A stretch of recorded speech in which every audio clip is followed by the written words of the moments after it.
Thanks to everybody else for joining this and being part of this. I think this is how we grow the game in our country. This is how we, um, expand as coaches. I think, your time here, especially during this time when most of us are stuck in homes and not able to do what we want to do, um, we're able to continue to grow the game, and it's a big part for us, as coaches, is how do we deal with things during tough times. I want to thank Chris Oliver, just for his putting this all together and get in touch with all the Canadian coaches and being a leader and innovative in this. Tell a quick story about Chris. I had the Phoenix Suns when I took over the Suns, and we played in Detroit. I had Chris came across the river and wanted to sit with the team for a little bit, and I introduced him to the staff. And one of my roles and responsibilities with the Suns was to teach the coaches as well as the young players that we had. So we brought all our G League guys up, and we had all our young analytics guys involved and everything. And Chris was there, and I told them that Chris was coming in, and they were so pumped to meet Chris Oliver. They go, "Oh no, this is the guy. We all follow him, coach. We all follow him." They knew more about Chris than I did, being Canadian, and I just think that says volumes for the way the game is going right now, with so many young people that are keen and looking to learn, and Chris providing his platform. I truly believe that Canadian coaches are one of Canada's best kept secrets. We have more players playing in the NBA now than we've ever had. We have more people playing in Europe than we've ever had. So pro basketball has been a big thing, and it's because of coaches. And I know that we're all here at different levels, but if you've touched a kid and you help them become a better human being, we've done our jobs as coaches as well.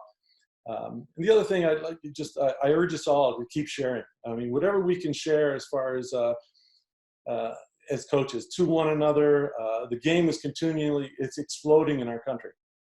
We've got so many great things going on. I look back at the coaches, my first time coaching the junior national team, and Peter Campbell helped guide me through that, and working with Mike Cates and guys like that. But coaching at all levels, our grassroots level of coaching in Canada has just blown up. And it's those guys working behind the scenes that help put the number of NBA players that we have now on the map.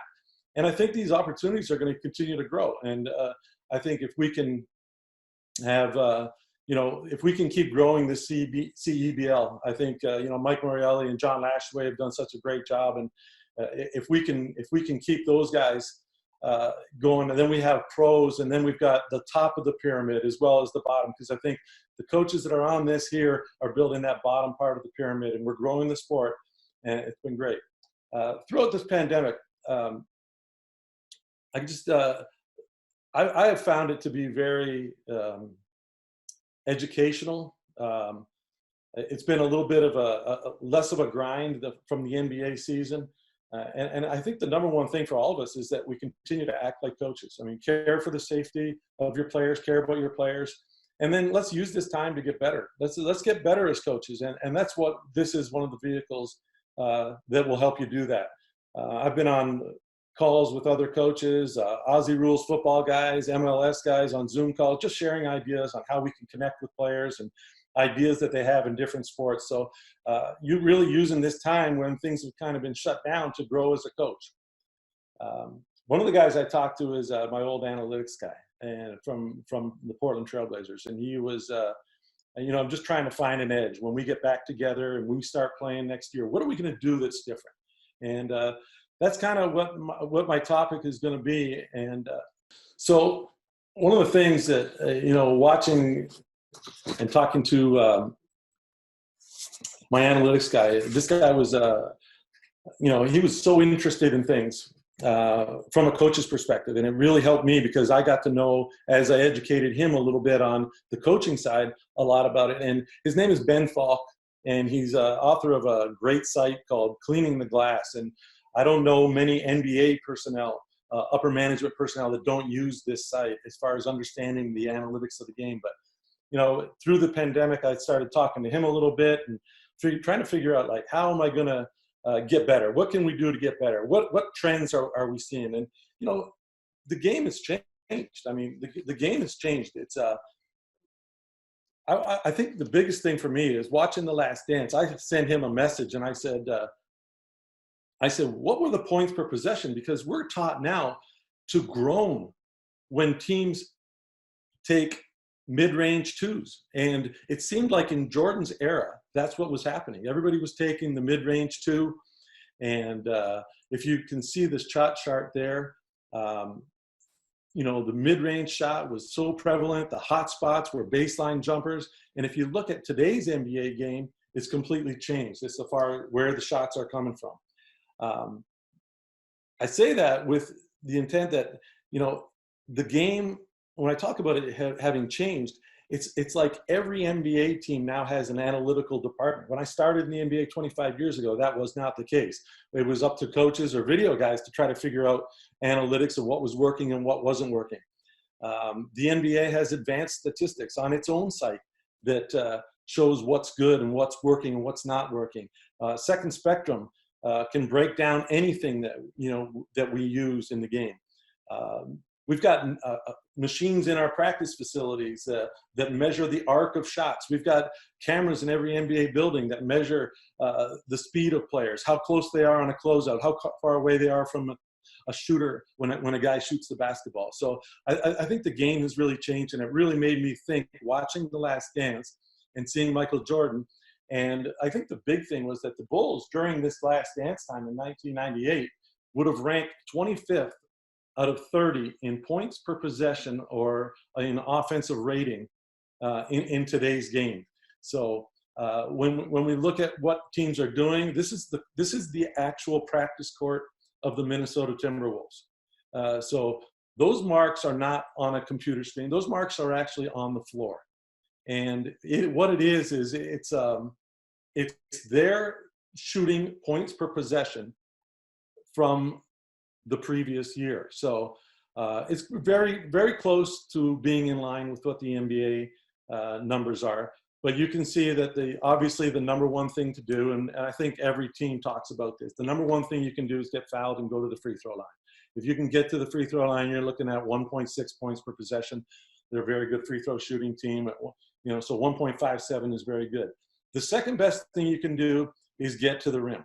And if we can get to the rim, you're going to score at 1.3. Obviously, I think theirs is slightly bit higher than the average.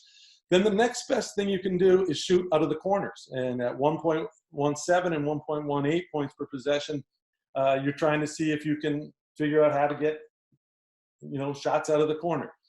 Arc threes or non-corner threes are the next best as they're over 1. But if you look at everything that's not at the paint or the free throw line, then you're looking at a real low points per possession. And we go back to look what Michael Jordan's was, that you can see why in today's game, they would have ranked 25th in the NBA in points per possession.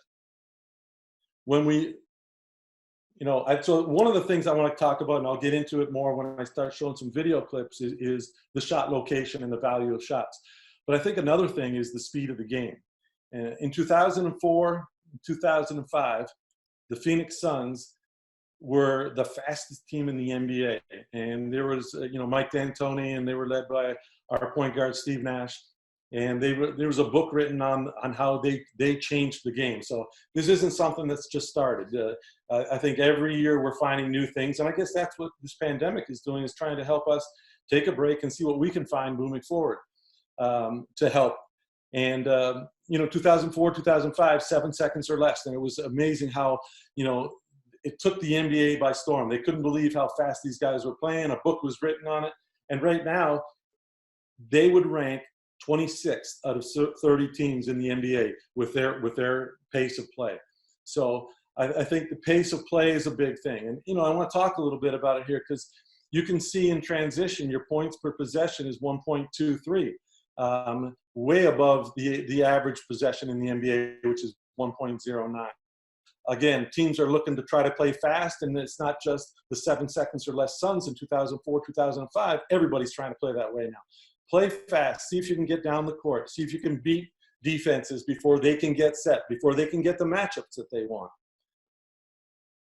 If you look by shot clock, you know, shots taken in the first 6 seconds of the clock are worth 33% more than if you start playing and trying to run an offense and get late in the shot clock. again, 1 points per shot, 1.20 if you can get a shot up in the first 6 seconds. So again, playing fast, catching the defense on their heels. You're below average pretty much anything after that, in the middle 12 or the last 6 seconds. This is just a stat that we had, and there's not a whole lot about it other than when you look at, after makes, you want to try to get it in. I mean, some coaches they even talk about, hey, don't commit a foul at the rim because we want to be able to get the ball out and go quick. And you can see that, if you get the ball over the half-court line at 23 seconds, it's 0.93 points per chance. At 22, it's 0.9. But you can see that the trend here is that the longer it takes for you to get the ball over half, the better chance defenses have to get set, and the numbers go down. And it's the same thing after misses. Obviously after misses, some of these are going to be steals and fast breaks or quick outlets and fast breaks, but your points per chance are 1.06. And again, the trend here is that it keeps going down. So the slower you are bringing the ball up the court, the less points per chance you're going to get. Another thing that we like to talk about that is measured is the paint touches. What the difference is when the ball gets to the paint. So again, a big part of this talk is going to be not just in your half-court execution, but throughout the course of the game. In transition, I don't think we should change what our values are. Get a paint touch, get to the rim, get fouled, then look for threes. I see a lot of teams now, they come down and they spray out to the three-point line, and they're looking for shots from the three-point line. We want to still see if we can get to the rim, number one. If you can do that, there's a better chance of getting fouled, which puts you on the free throw line, gives us our highest per possession, or we get to the rim, which is the second highest point. The other thing that it does is it gets a paint touch. And you can see here that the points per possession after a paint touch is 1.38, so very, very high. Teams that stay outside the paint, don't get a paint touch, don't shrink the defense, don't make the defense react to movement, is 0.92. So you're below the average of a transition possession. So again, you might have great shooters. And again, so many of these analytics are based on the type of players that you have and what fits your personnel. You might have a guy that's great on a pull-up three in transition. But for the most part, I'm just going over the average numbers here. It's 1.23 in transition. It's 0.92 if you don't get a paint touch. So again, we're trying to teach, be aggressive, take the ball to the rim, see if we can get fouls, see if we can get to the rim. And if not, we've got a paint touch, which allows us a kick out. It's the same kind of thing in the half court. You can see no paint touch in a half court set here in red is 0.92 points per possession. So the average half court possession is 1.07. That's not good. So we want to make sure that every time down, we try to get a paint touch, get the ball in. This thing here, the points per possession when the ball is reversed, I thought listening to some of the other speakers that have been on, Gordy Herbert yesterday talked about reversing the ball and catching teams in closeout situations. I'm a big believer in that. The numbers don't really show, but I think these numbers are skewed a little bit because a lot of times no ball reversals are if you have an advantage. If there's no advantage, we want to change sides of the floor, and we see those numbers go up.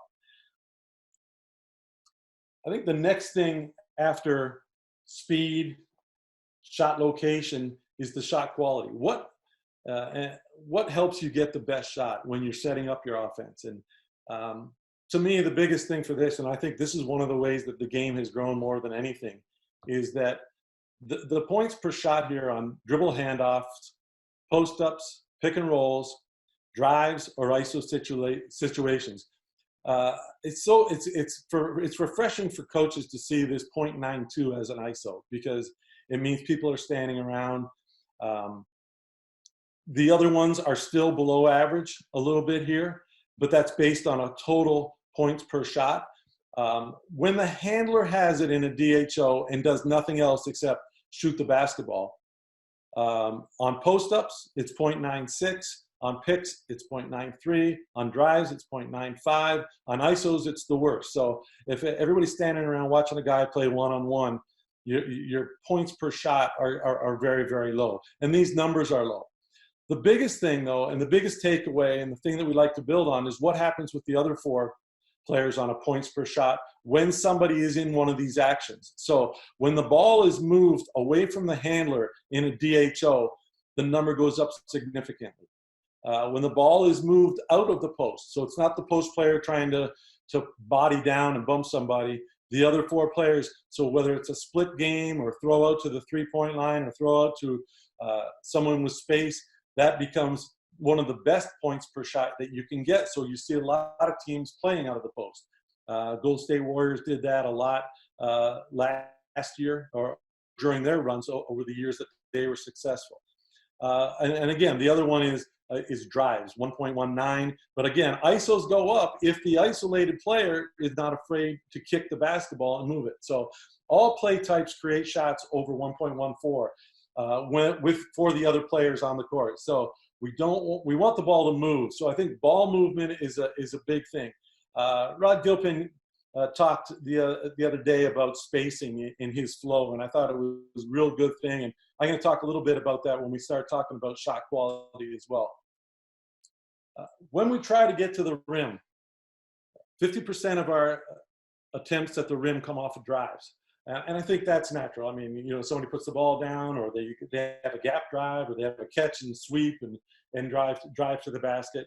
They're going to get there. The points per shot there is still relatively lower than you would expect at 1.13. Weak side guys are coming over. There's traffic in there. Teams now are starting to protect the rim a lot better than they have in the past. The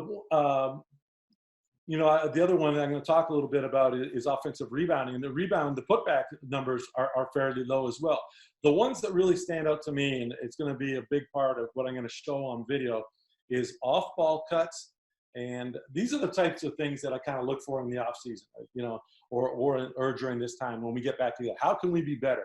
Well, when I see a number of points per shot at 1.48 off an off-ball cut, but it's only happening 19% of the time, I want to see if I can expand on that. Standstill layups. Now, when I say standstill layups, that's a lot of that to me is the big relocating or in the dunker spot, and somebody drives and they pass it off to them and they just go straight up with the shot. So I look at a 1.42 there and I'm going, this is great. This is something that has to happen more than 15% of the time. And then lobs, well, there's just not a lot of people that can do it. So that's at 5%.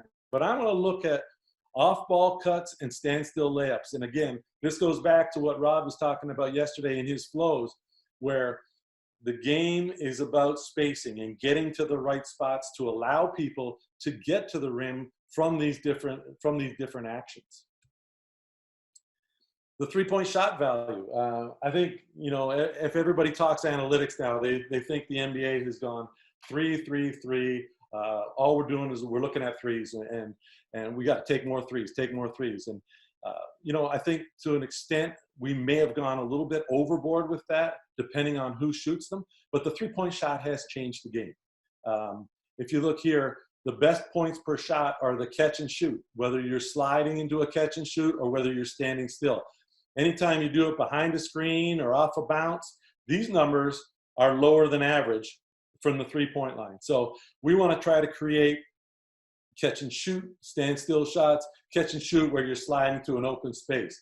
And, you know, that's the majority of these shots. That's like, what is that? 63% of the shots are from this at 1.1 points per shot. So that's a good shot. We want to do that. But these other threes, I think people fall in love with them, and it's too high of a percentage here. Evolution of the three. I found this stat, and I thought this was pretty indicative of the game. In 2014, 2015, the effective field goal percentage in the NBA was 47.4 in the half-court sets. So a 33% shooter from the three would give you an effective field goal of 50%. So if teams were shooting all threes and making them at 33%, back in 2014-15, that would have ranked you in the top 5 offenses in the NBA. You fast forward to now, and the effective field goal percentage in the half court now is 53%. So in the last 5 years, it has gone up 1 percentage point every year in the half court. Now, the 3-point percent shooting rate, like the percentage of shots going in, has not gone up. But what it means is, if you look at the underlying lines here, back then, 47% of the shot were 2-pointers, and only 24% of the shots were threes. Now in today's game, 36% of the shots are two-pointers and 32% are threes. So we're shooting more shots.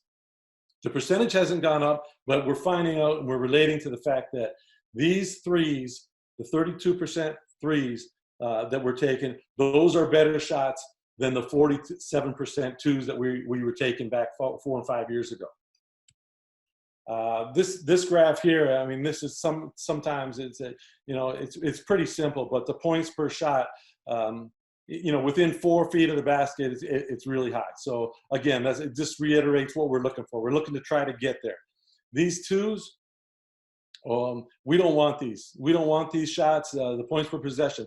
When we're practicing, we'll alter our practices or our scrimmages where we'll give 4 points for a 3-point shot. We'll give 3 points for a shot at the rim, or we'll give 3 for a 3 and 3 at the rim, and we'll give 1 or 0 points for twos, unless they're taken in the last 8 seconds. And I get to that because you have to still be able to make twos.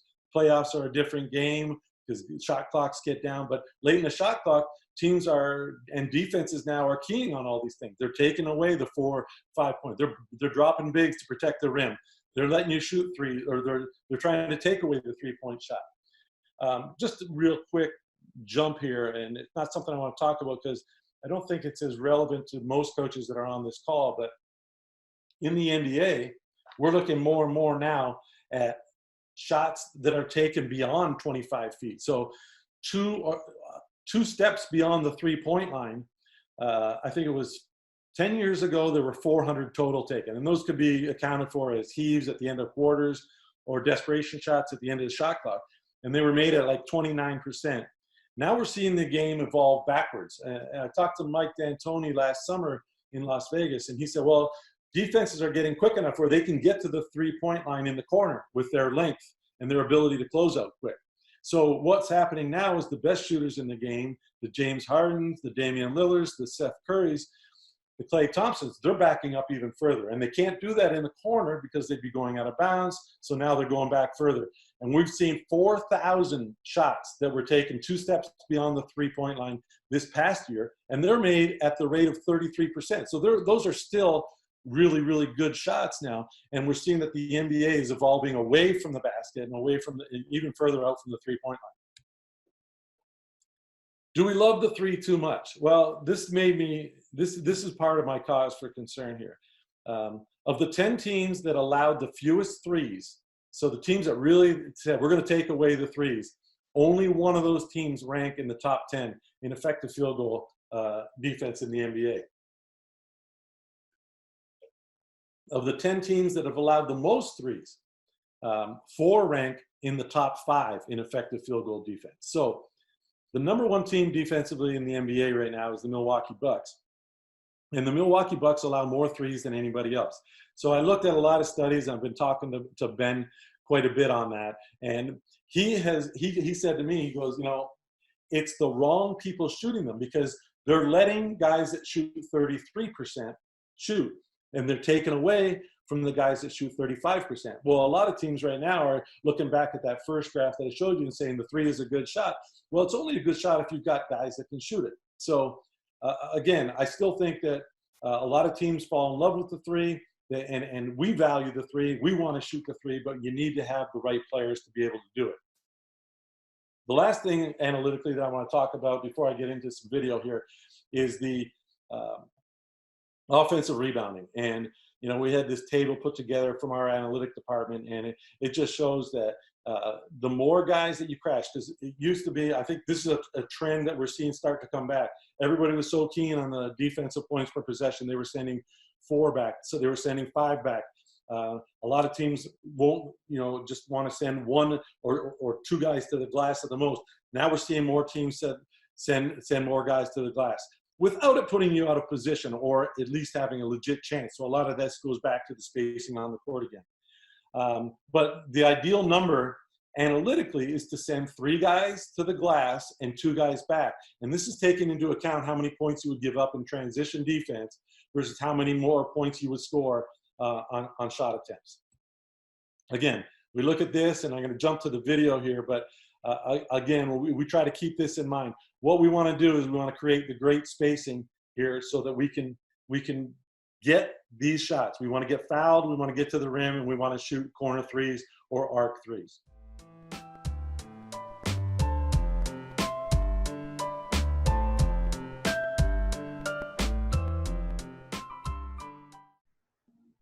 Are we good with all this? Can everybody see it all right? Now we're good, Coach. Yeah, you bet. Good. Okay. So again, this will just go along in my initial thoughts here, where we talk about playing faster. And again, we push the ball up the floor here, and these are the spots that we want filled. As I mentioned, Rod talked yesterday about it, spacing and flow, and this is right along the same lines. You know, we've got. I wish Tony Parker would be a little bit deeper, but age was a factor here. But we get to the 4 spots. We'd like to be a little bit deeper in corners here. We think that if you're in these 4 spots, that it provides the best spacing for ball movement, where we could swing the basketball across the court here and still have equidistance between the man and the corner if this man was to help and we were able to swing and chase. And again, one-on-one situations, we're going to talk all the time about trying to beat your man one-on-one. Make somebody else guard you. If one man guards you, try to score. On the 3-point line.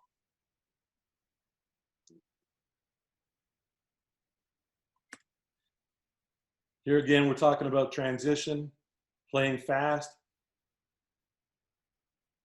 Now, I'm a big believer in putting the first big at the rim. I think the first big at the rim can do a lot of damage.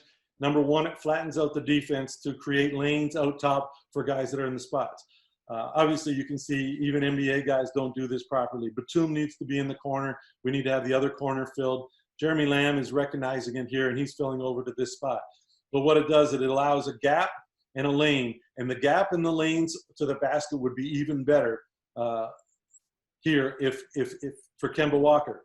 The big guy here occupies the big by asking for the basketball. He seals the defender out of the play, and it's becoming more and more prevalent in the NBA right now, where we try to take that guy right out of the play.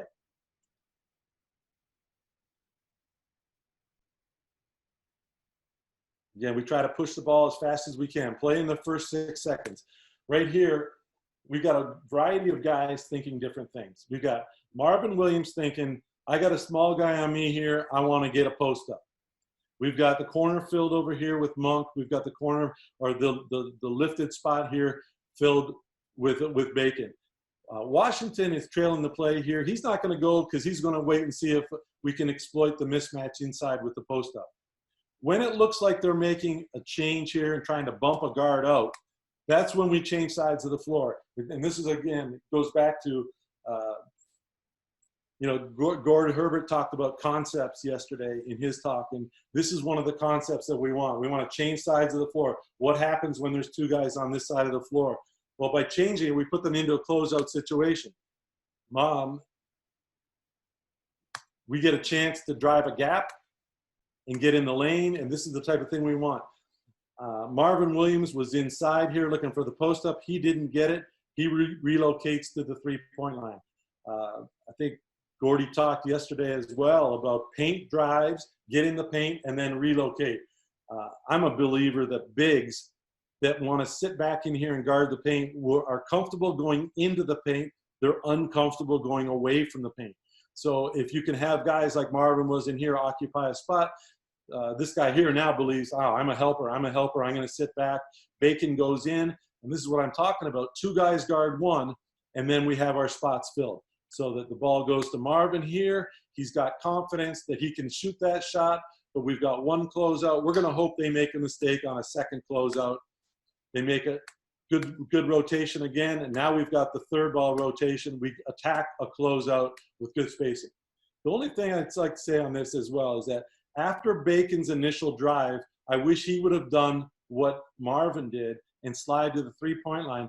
His job when he sees 2 guys here after he's passed the basketball is to relocate. He should be back here under the score clock in this corner, so that when the ball, or if the ball gets removed, if somebody makes a great defensive play here, that we've got PJ Washington with options to throw the ball to this corner or to the corner for the 3 there.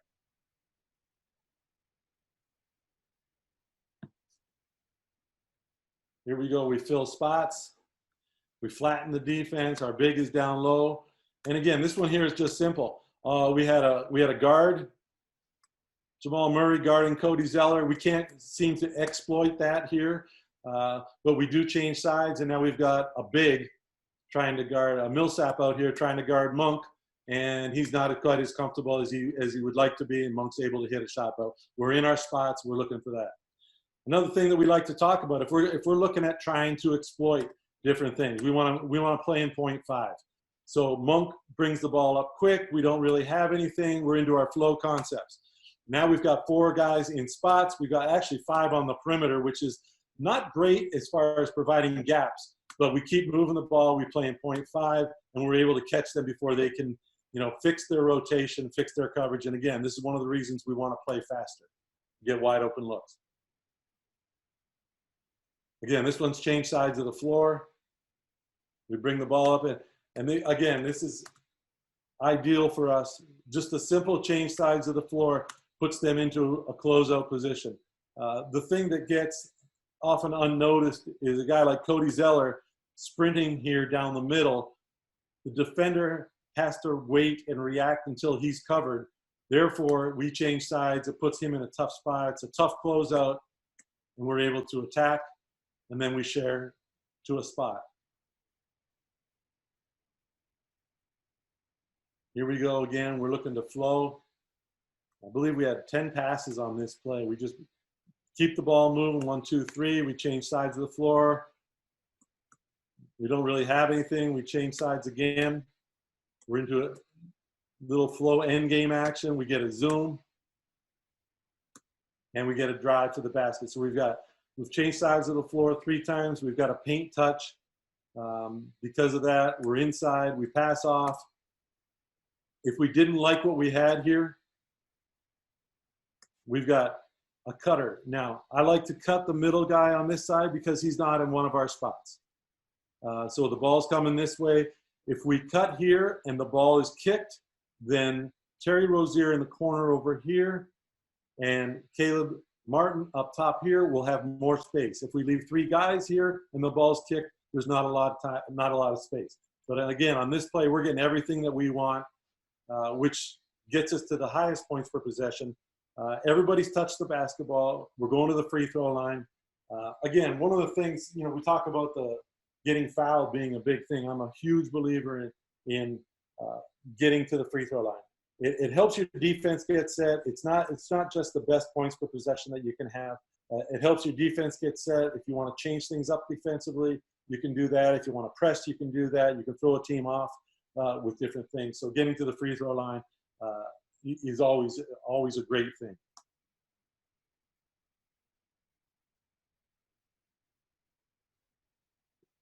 Here we go. We play in flow. It looks like we got a fast break. And again, in fast breaks, we want to think rim first. We want to think get fouled.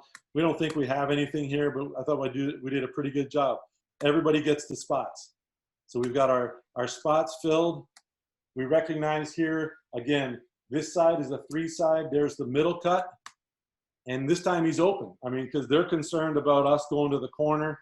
Obviously, if I can correct this a little bit, I'd rather have PJ over here so that if they do the quick closeout onto Jalen McDaniels here, we've got the swing back up to PJ here, and then we would fill the other corner in case. Good teams are going to rotate once, twice, 3 times. You've got to be able to keep that ball moving. But here we're able to get the cutter on a drive. Here's a step-up action. We're inside. You can see again, on the weak side, we've got 3 guys over there. We don't want 2 guys to be able to guard 3. And if we think 2 guys can guard 3, if we stay in that close an area over there. So with that middle cut, we've got the ball inside here. Cody Zeller, we've got the paint touch that we want. We've got the options. Our first look and our number 1 thing would be obviously to the rim and get fouled or finish. If we don't have that, we've got a kick out here or a kick out here, whatever presents itself. This time we're able to get the ball to the rim and we get an offensive rebound and a flip back. So here's another example of 3 guys on this side. We got to create space so that if the ball comes back over here, that we've got space to attack gaps. Now Monk goes to the basket. He doesn't like what he's got, but he's got 2 guys guarding him, and he's got trust in his teammates that they're going to be in the right space spots so that he can move the basketball. He actually throws this one blindly, trusting his teammate who's on that spot for a shot. Here we try to run a play. We don't run it real well. But again, Rozier has occupied that spot. Bacon's in the corner, so Bridges cuts through. As he goes through, again, we would like him to have, more of an urgent cut and get to the three-point line here a little quicker, but he gets there. He's got faith that Devontae's going to be on his spot for a shot. Devontae, they close out. I thought they did a pretty good job here playing against the Raps.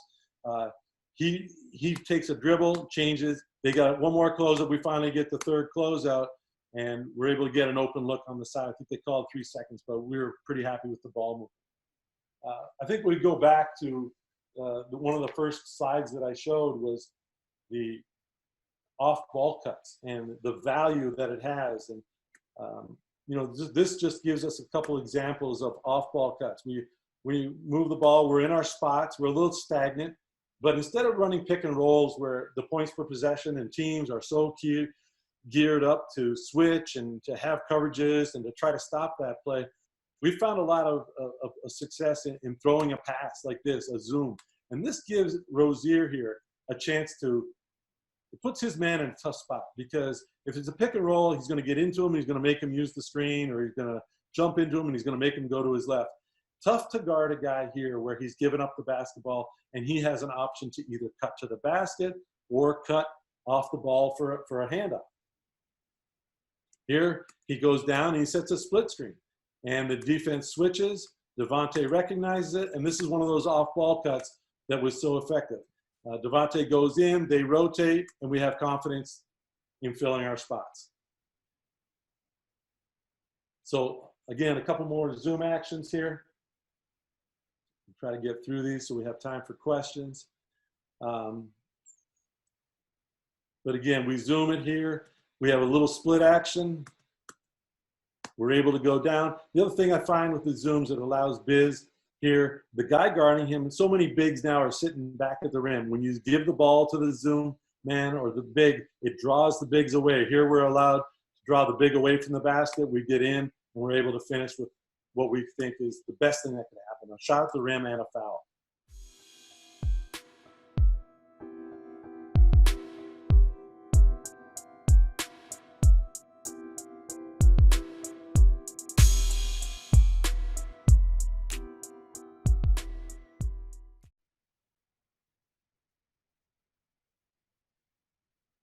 Here's another one where we zoom. We hit Zeller, and again, this is where he's got an option to go, and these are the off-ball movements that are so effective, I think, in today's game. The big is away from the basket. Obviously, I'd like to have better space, and we want corners filled, be deeper in the corners. Jalen's in a great spot here. Devontae's in a great spot, and he's able to get backdoor for an and one, a foul, and a play at the basket. So we're finding that, the zooms here, Billy, boom, off-ball cut. It's tough to guard. They think you're going off of it for a DHO. Sometimes the big can pitch it back and still step into a screen. Teams have different coverages for DHOs and on-ball screens. It puts the defense at a disadvantage. But the off-ball cuts, I find, have been pretty successful. A couple more slides here.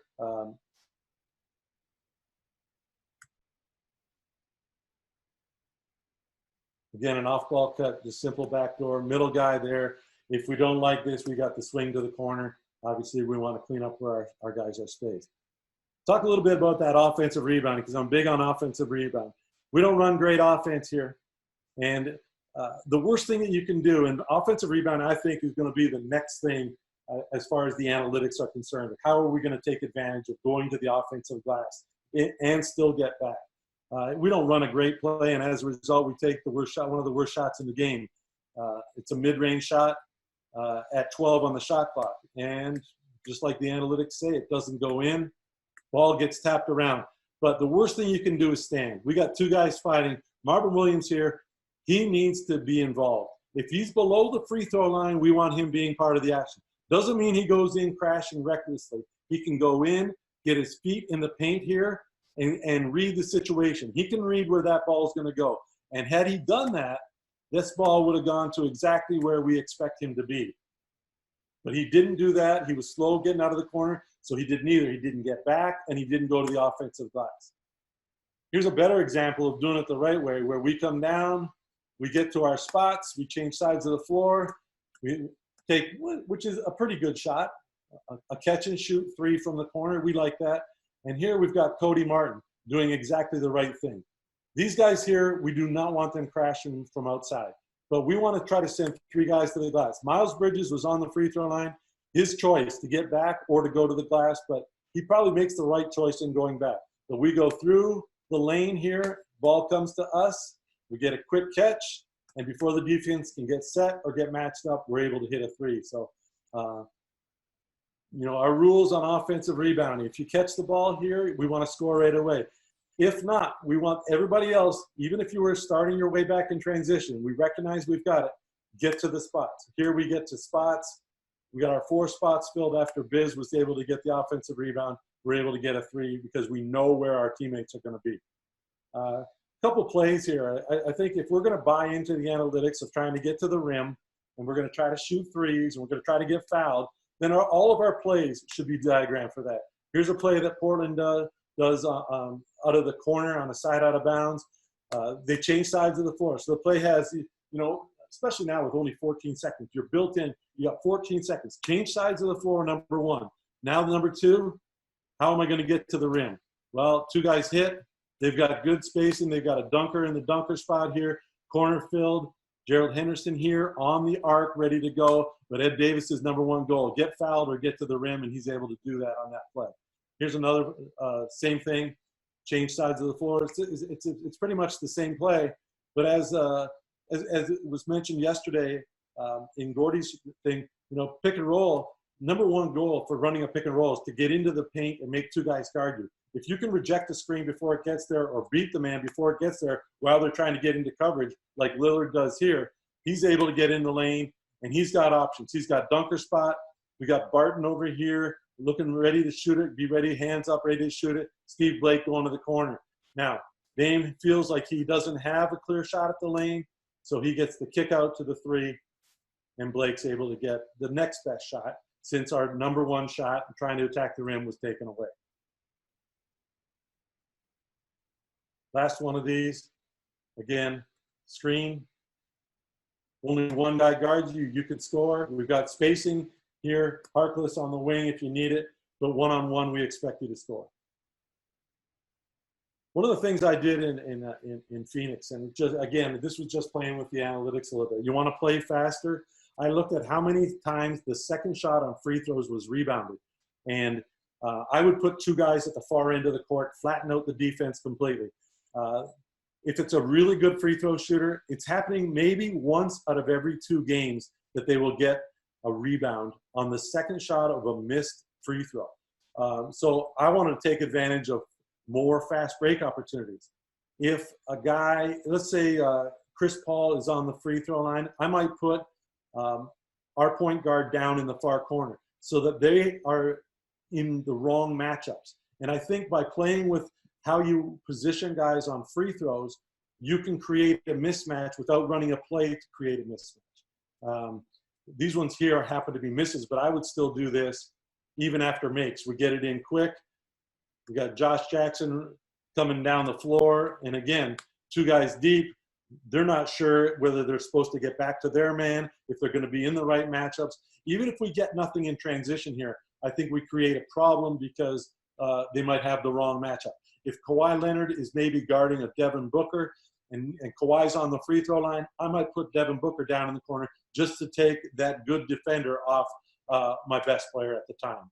But I just think it flattens out the defense. It gives you an advantage, and I don't think you're giving up a whole lot with free throws being missed. Now, a lot of teams, if it's a bad free throw shooter, keep everybody in there. If it's a good free throw shooter, there's a real good chance that ball is going in. Get it in quick. Practice teaching how to get it in quick and see if you can take advantage of playing in that 6 seconds. And then this is my last clip. Here we go again, free throw break. And again, we're trying to attack. And just because we attack, the big here, Whiteside, is concerned about stopping Booker. We fill spots. and we're able to get a wide open look from three, we'll take those running plays all the time. So that's it for the clips, and I think I'm pretty much at the point where I'm doing question and answer now. Yeah, perfect. Coach, that was awesome. And thank you for the time that you took to put the detail into the presentation that you did. Lots of questions here, so I'll try to pick out ones that I think can best help here. Let's go first one, actually from Coach Shep, who's presenting later tonight as well. So do you think the corner three is more efficient because it's a closer shot, or because the majority of them are assisted shots, i.e. catch and shoot?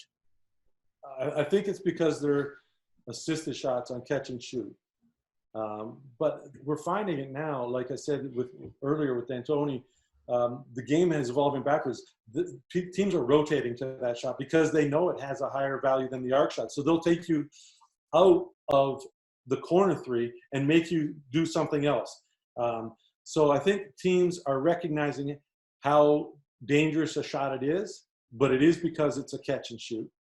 It's pretty hard to dribble around and shoot a corner three, but it is a catch and shoot. Teams practice it. It is closer. Psychologically, I think a lot of guys line up their shot with the backboard as well in that corner. So I think it's because of that reason. But teams are taking that away, so we're seeing those at a less and less rate. And a lot of teams will take that shot away and make you shoot an arc three. Right. Next one, so as you're working with, say, a guy like Damian Lillard, and the trend is obviously getting further off the three-point line, how much as a coach are you telling him, okay, keep backing up versus, closer to the three-point line? No, we're encouraging it. Even with the Hornets and Lillard and some of the guys have perfected it. We work with our guys on distance shots, and a lot of teams around the NBA have a 4-point line. They know the game's evolving that way, and it's another 2 meters beyond the regular three, and they'll credit 4 points for that because they're trying to number one, increase the amount of space that you have to attack, but number two, you better be able to make that shot or teams are going to back off you there. How much are analytics involved in your conversations with players, both individually and as a team? They're involved almost all the time now. We talk. Players get upset when we build a drill into practice where we say, "Hey, this is a good drill here, but you're not allowed to shoot a two, or no twos are allowed in this drill at all. So you've got to do."